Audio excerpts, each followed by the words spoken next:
গণভোট ও জুলাই সনদ বাস্তবায়নের আদেশ জারি সহ ৫ দফা দাবিতে জামায়াতের সেক্রেটারি জেনারেল মিয়া গোলাম পরোয়ারের নেতৃত্বে যমুনায় যায় প্রতিনিধি দল। এ বিষয়ে সবশেষ পরিস্থিতি জানাতে আমাদের সাথে যোগ দিয়েছেন সহকর্মী শিকদার মেহেদী হাসান। শিকদার মেহেদী হাসান,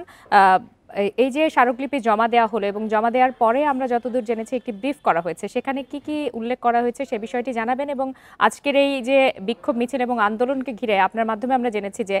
রাস্তা বন্ধ ছিল, ব্যাপক যানজট তৈরি হয়েছিল, এখন কেমন পরিস্থিতি চোখে পড়ছে?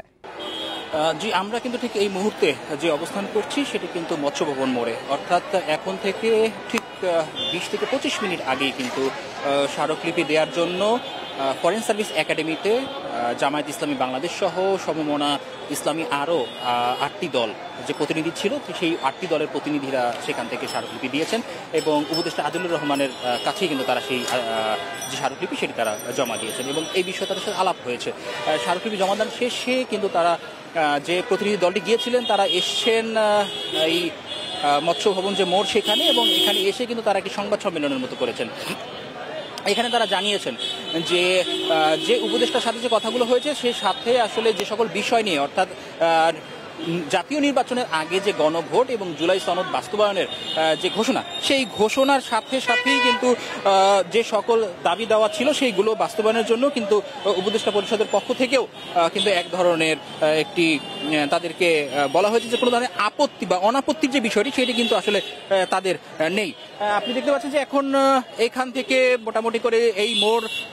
পুরোপুরি যে জায়গাটি আছে এবং এটি প্রায় ৪ রাস্তার মোড়, এই ৪ রাস্তার মোড়টি কিন্তু এখানে জামায়াত ইসলাম সহ অন্যান্য যে সংগঠনগুলো ছিল তাদের নেতাকর্মীদের ভিড়ে একদম স্থবির হয়েছিল, কিন্তু এখানে সংবাদ সম্মেলন করার পর থেকেই তাদেরকে এখান থেকে আসলে স্ব অবস্থানে চলে যেতে বলা হয়েছে এবং তারা স্ব অবস্থানে চলে যাচ্ছেন এবং আস্তে আস্তে যে সড়কের যে যানজটের ভোগান্তিগুলো ছিল সেগুলো কিন্তু কিছু কিছু করে আসলে নিরসন হওয়া শুরু করেছে। আর এখানে সর্বশেষ তাদের যে বক্তব্য ছিল, অর্থাৎ জামায়াত ইসলামী বাংলাদেশের সেক্রেটারি জেনারেল গোলাম পরোয়ার, তিনি আসলে এখানে একটি বক্তব্য রেখেছেন এবং তিনি এখানে জানিয়েছেন যে প্রধান নির্বাচনকে কেন্দ্র করে যদি তাদের যে দাবি ৫ দফা দাবি, এই দাবি যদি মেনে নেওয়া না হয় তাহলে আসলে যে জাতীয় নির্বাচন সেই নির্বাচনের সময়ও আসলে দিনকে দিন আসলে পেছনেই যাবে। যত যাই হোক না কেন তারা তাদের এই যে দাবি, এই দাবি দেওয়া পূরণ করা সাপেক্ষেই তারা আসলে তারপর জাতীয় নির্বাচনের দিকে ধাবিত হবেন। তাদের এই দাবি না মেনে নেওয়া পর্যন্ত জাতীয় নির্বাচনকেও তারা আসলে গ্রহণ করবেন না এবং তারা এই বিষয়ে আগামী ১১ তারিখে একটি বৃহৎ কর্মসূচি তারা আসলে ঘোষণা করেছেন যে সারা বাংলাদেশ ব্যাপী চলো চলো ঢাকা চলো, অর্থাৎ তারা খুব হুঁশিয়ারি দিয়েই বলেছেন ইন্টারিম গভর্নমেন্টকে, যদি তারা ১১-১০ তারিখের মধ্যে এ ধরনের কোনো ঘোষণা, অর্থাৎ এই ৫ দফা যে দাবি, এই দাবির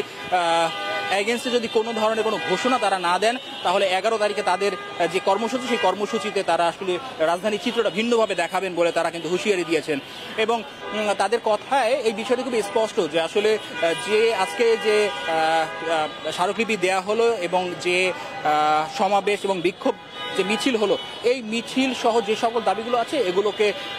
যে কোনো উপায়ে হোক না কেন তারা বাস্তবায়ন করেই তারা ঘরে ফিরবেন, এমনটাই কিন্তু তারা। মেহেদী হাসান, আপনাকে অনেক ধন্যবাদ।